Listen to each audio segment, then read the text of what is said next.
Shop's a mess right now. It's to be expected. It's a shop. Well, it's time to break out the power tools, do the cutting and sharpening on these few pieces. And I found this one here. It's pretty dull. I mean,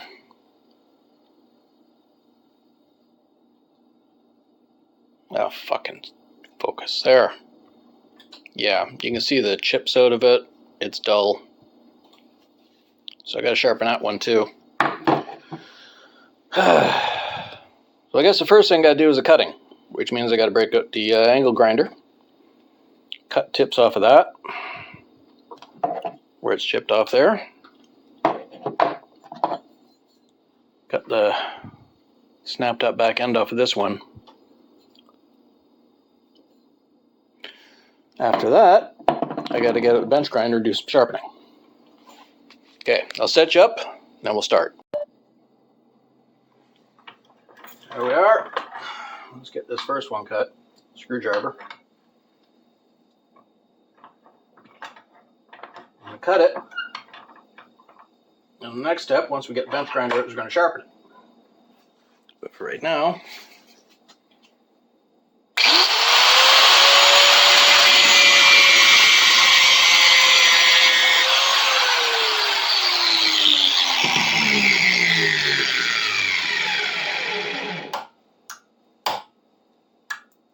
just need a nice straight cut. There we go. Looks decent. Nice straight square cut. I'll file that edge down a little. And we'll cut the next one. The most difficult part of all of this is making sure these cuts stay straight. Same as working with a saw or anything you're cutting. So what you gotta do is try and make an even 90-degree cut. So you gotta be stable holding your tools and judging your angles. Let's see what happens.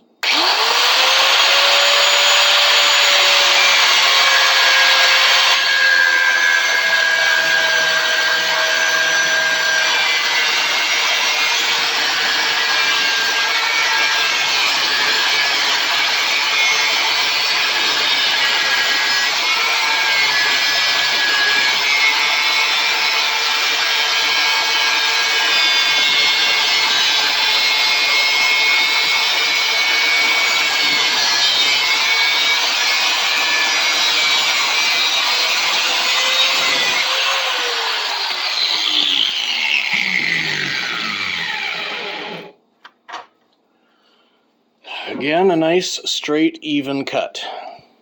You know, good at 90 degrees. Again, I'll just take file down the edges on that, and then we'll be ready to break out the bench grinder and do the sharpening. King Canada. Probably the cheapest, least appreciated company for making power tools. But it does the job. Like I said, it's cheap. Unfortunately, I don't have room or space or a location here that's good for permanently mounting this, so I just got to clamp down to the table. And when I'm done with it, I got to unclamp it and put it all away again. But for right now, I'm going to start sharpening some stuff. Start with a screwdriver, since I got it cut straight. All I got to do is, from that little flat bevel there, you can see the difference in coloration where it starts there. I got to keep that flat. I got to thin this because it's a little too thick to use for a screwdriver right now. So let's start her up, see what happens. And hold it down because everything's going to shake until it gets up to speed.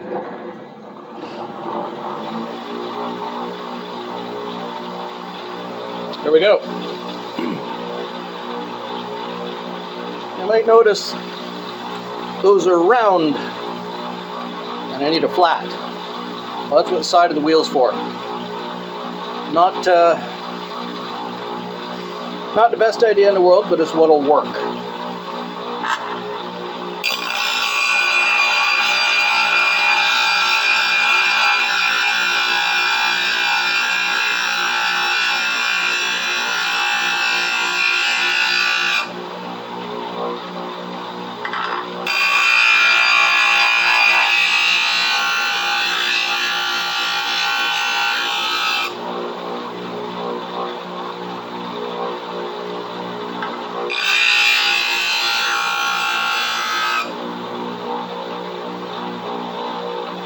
One side done.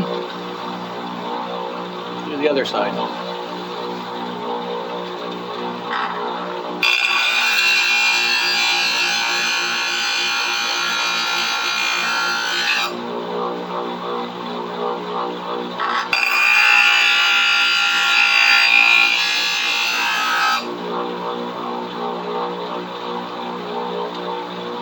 Imperfect. And hot. Imperfect.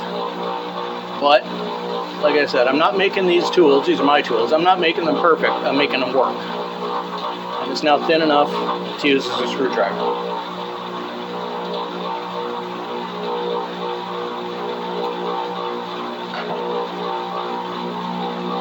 Although a little more dramatic, this one will be a little easier.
Try and straighten out that rough edge. See if it's all banged up there, but I got it kind of straight. A little more of that.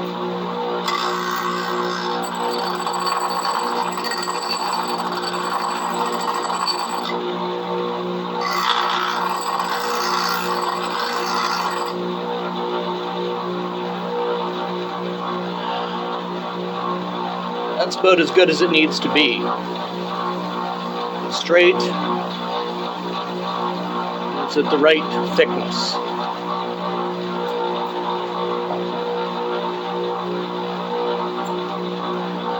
Let's see about the nasty edge on this chisel.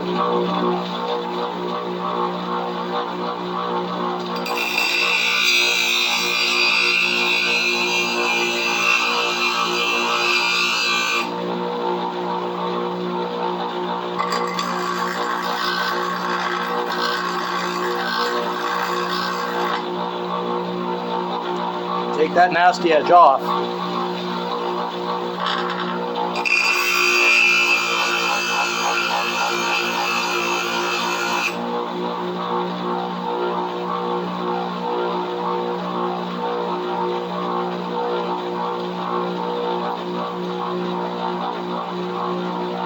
You can see where it's been doing more work or less by the discoloration.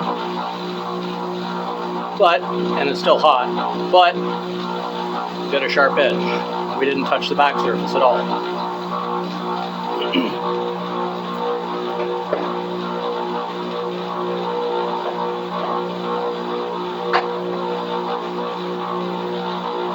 The other two chisels would be a bit repetitive.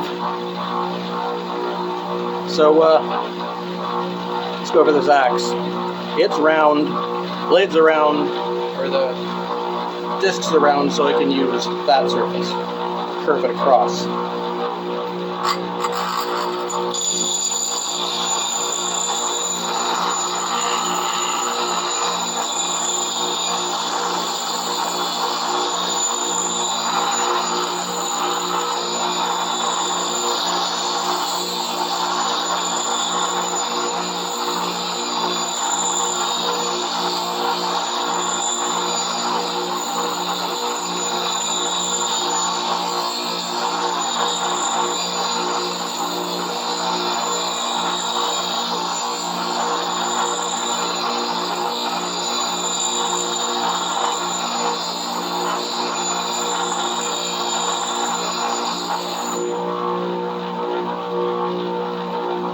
Looks a lot better, doesn't it?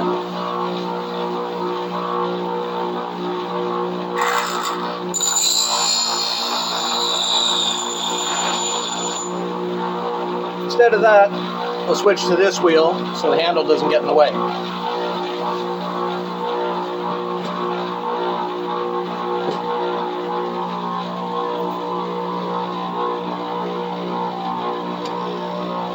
Got to keep putting you where you can see what's going on.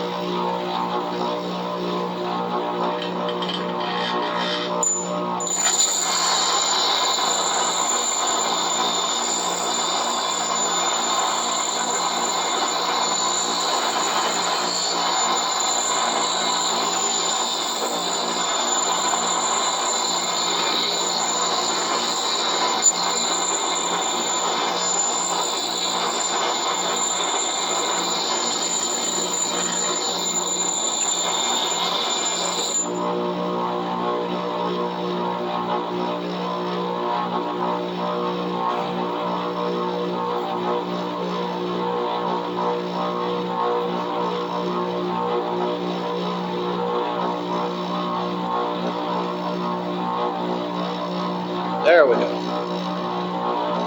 Starting to look sharper and straight.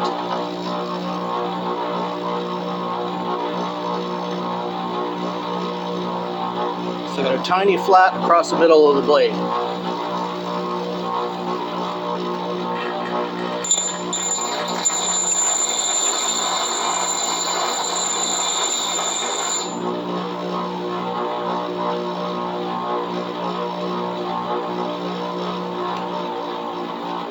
And she's sharp.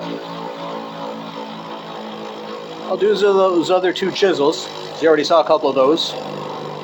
You get to hear how this sounds shutting itself down. Everything's gonna start shaking in a second. I better hold it down.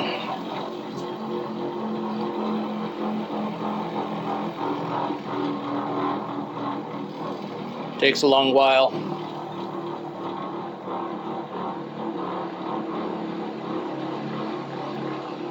Last time I shut it off, a bunch of things fell off the table.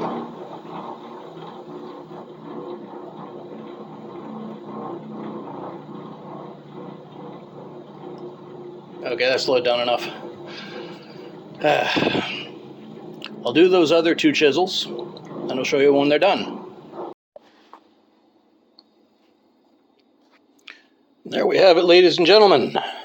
Applying ladies, I doubt there's any there, but just in case. Everything's sharp. Everything's usable. It's all clean. It's all straight.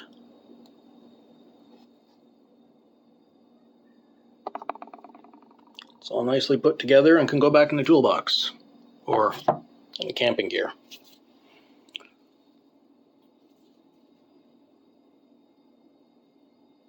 And also, now you've seen why there's two wheels on this thing and why these plates are set up off to one side. And this thing is still spinning. Bearings in it are amazing. It's not a bad tool for 30 bucks. Well, the 30 bucks it cost me in 2016. But yeah, that's why these plates are offside, is so you can reach the side of the wheel to do flats. It's also why there's two wheels, in case the handle gets in the way.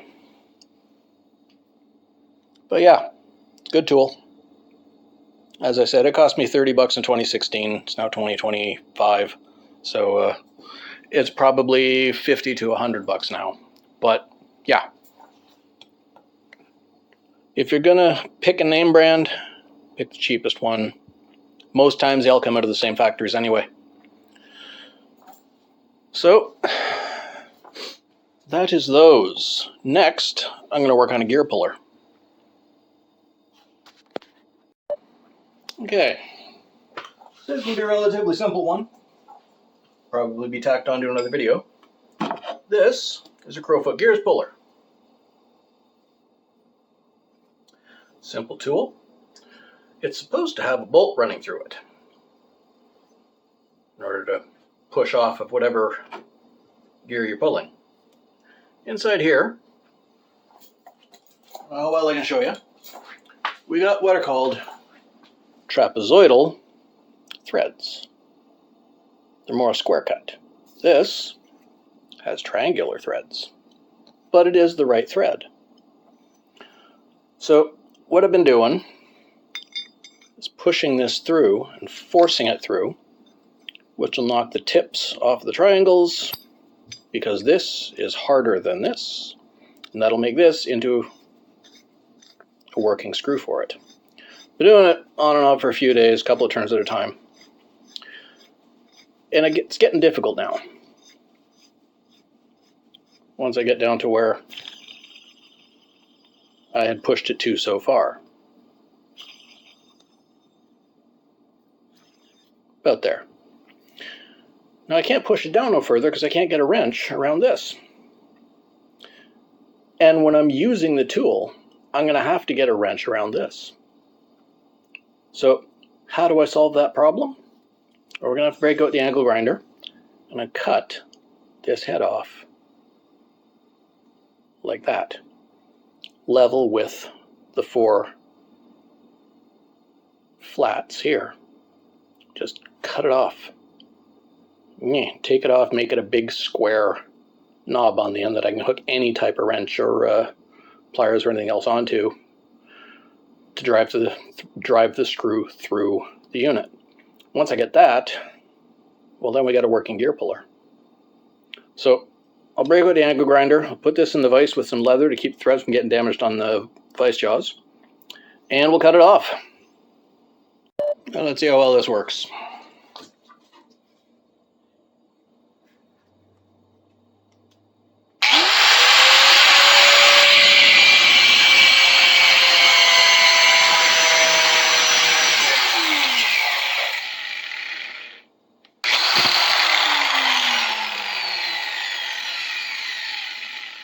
Seems to be doing the job.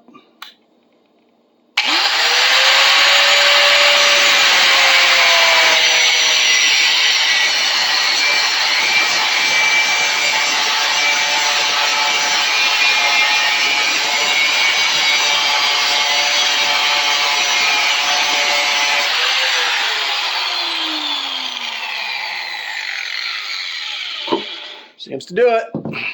I know you like seeing the sparks, so I'll keep it up.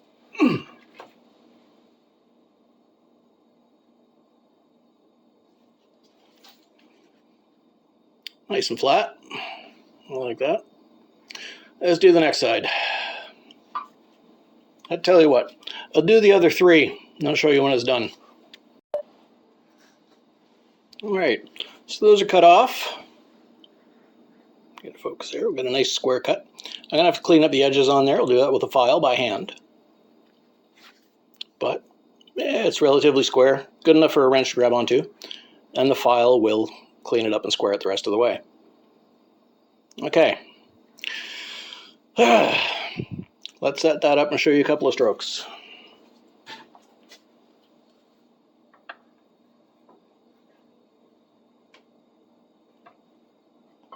It's a good thing we did all those files earlier.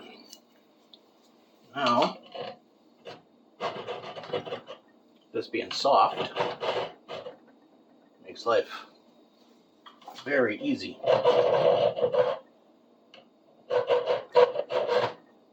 Well, you can see it right now, but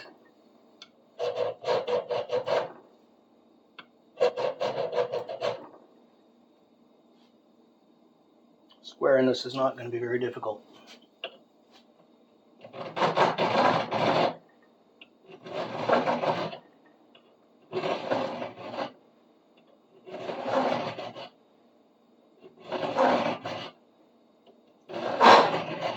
Other than a rasp, this is the coarsest file I got, so it's the one I'm going to use.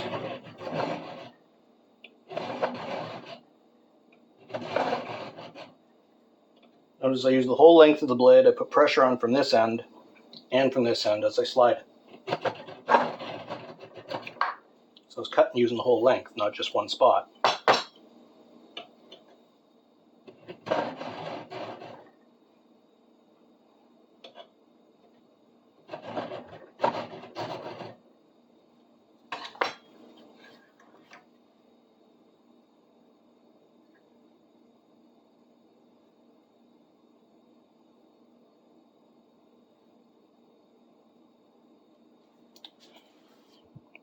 Already getting better. Okay, I'll finish cleaning that off. I'll show you finishing off these threads. So using a bit more force. This will be very similar to working a tap and die. Let's get it to where it's been dealt with. There. I get that last 3/4 of an inch. Like I said, work it like a tap and die. Forward a bit, back a bit more. Forward a bit, back a bit more.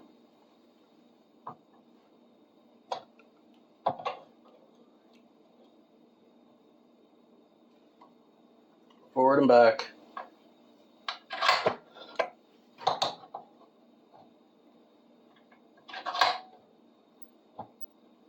So to make it all the way down.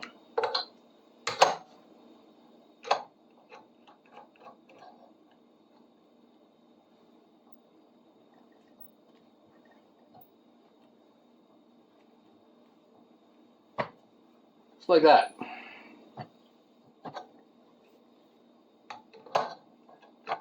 Now, being two slightly different distances from that angle and this angle, I got to adjust the wrench a little bit in between when I change it. But this will do it. This will make it work.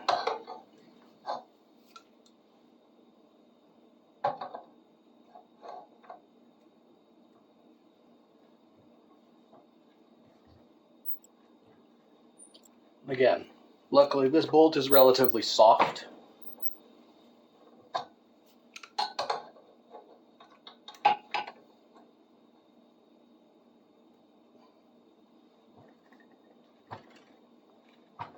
So knocking the top of those threads off is not that difficult.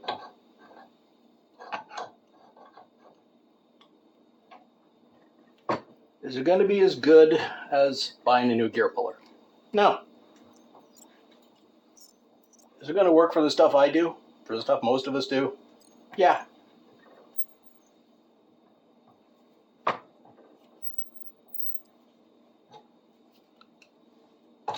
I think it will.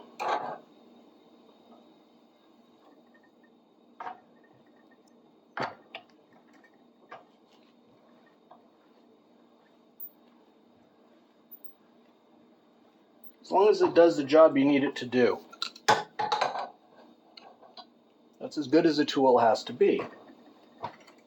If it's better, you could do more with it. For how seldom I have to pull a gear off of something, or, well, more likely a wheel, for how seldom that happens, for the level of quality I'm working with most of the time, it's good enough.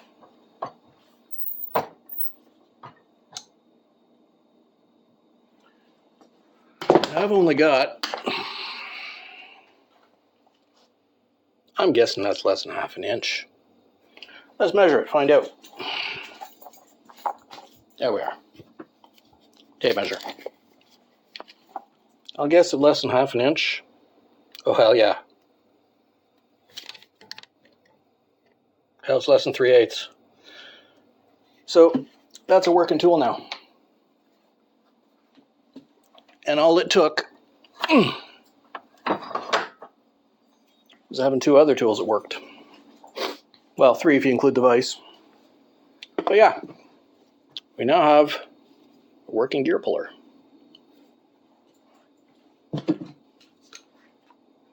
Let's loosen it out the threads.